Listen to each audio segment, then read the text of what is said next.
Hi, welcome to Pictures, Noise and Words. I'm Hedgy, No, Paz. and this is Dark Horse, White Horse. That's really the name of the band.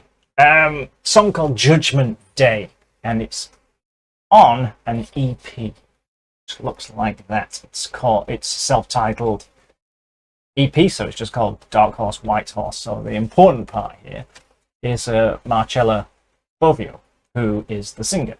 So Marcella is the singer from Stream of Passion, which is a Arian Lucassen band, guy who does Arian, and she's been on Arian albums as well. And she's basically one of those artists that does that. You kind of one of those, I think, that you find from other stuff, and this is her own stuff. Okay. I think this is a new project for her. I haven't heard this, but I was requested this. And then we said, oh, it's, Marcella Bovio. And I was like, oh, right, I know what that is. So Metal Throne Music. No, Metal Throne Malk. I don't know why I said that. It's literally there on my screen and I said the wrong thing. So Metal Throne Malk asked for this. Not very long ago, literally yesterday, I think. Good timing, Malk. So I think that's all the intro we need, really. I have not heard it, but this is an EP and it's been crowdfunded. I think it's out now. This song was released in December 2020. I think the EP is available. It was fully funded anyway in the crowdfunding campaign. Yeah. It's a shame that bands have to do that, but it's good that it works, I think. Yeah. Let's go. What's that American band that does a lot of crowdfunding? Sound of Thunder. Sound of Thunder. Yeah. Half their stuff wouldn't exist, would it, without? None of it would. Oh, maybe none of it. I think it's all crowdfunded these days.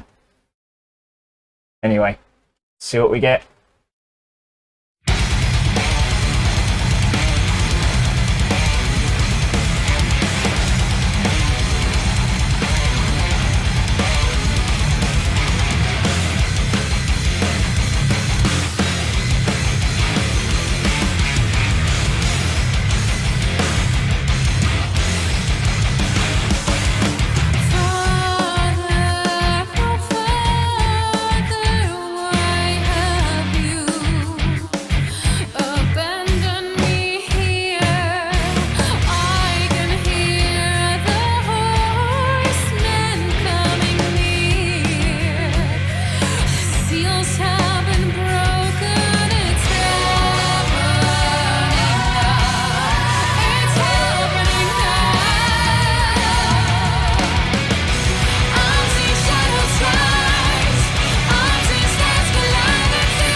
seen shadows rise. I've seen stars collide. It's the end of the world. The end of the world. No paradise, no hellish flames will be waiting for us. This is the end. The end. The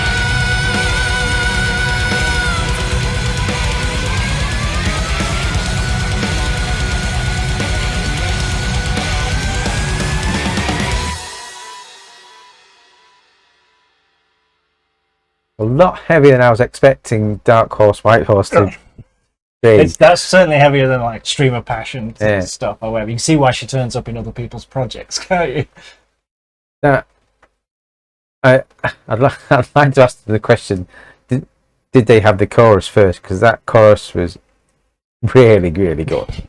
It was so good, but it seemed like the bridge was an afterthought. So we need something to get from the verse to the chorus. So just put something in, and then the chorus lifted the whole thing. And again, after the middle bit, when the chorus kicked in, it just lifted that. For me, it lifted the whole thing.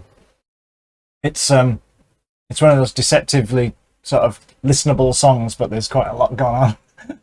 Yes, yeah. It's like 4 minutes long, and I think that's about right. You know, if they kept that song going for 7 minutes, I think it would outstay its welcome. I think it kind of suits the length of time it had. Yeah. But she's got one of those great voices, and I can imagine she's got one of those voices that people who compose projects and things would like a voice like that to be able to say, "Here's what I want you to do," kind of thing. She's got. She can get very high without the tone really changing, because it's very clean, isn't it? Very clean, crystal clear vocal, and even when that chorus is super high, but she wasn't going into any kind of falsetto thing. She's got an amazing range. Yeah, she has. It reminded me of Anna Murphy a bit in the quieter bits. The whole project does remind me of that thing that Annika van Giersbergen did when she went heavy. I can't remember what it is. I know what you mean. Because that was really heavy, down-tuned stuff like this, with angelic melodies over the top, and I can't remember what it was called. I think it's just one word. I know what you mean, but I can't remember it either. It reminds me of that. But to be honest, I prefer this to that, because I wasn't a big fan of that. Because there was a bit of the disjointed sort of musicianship going on in there, wasn't there? A bit of gent feel in the riff. Yeah. I thought the main riff was really cool, because it took me back a little bit, because I wasn't expecting something so hard hitting. Oh, actually, that riff's quite cool. Right.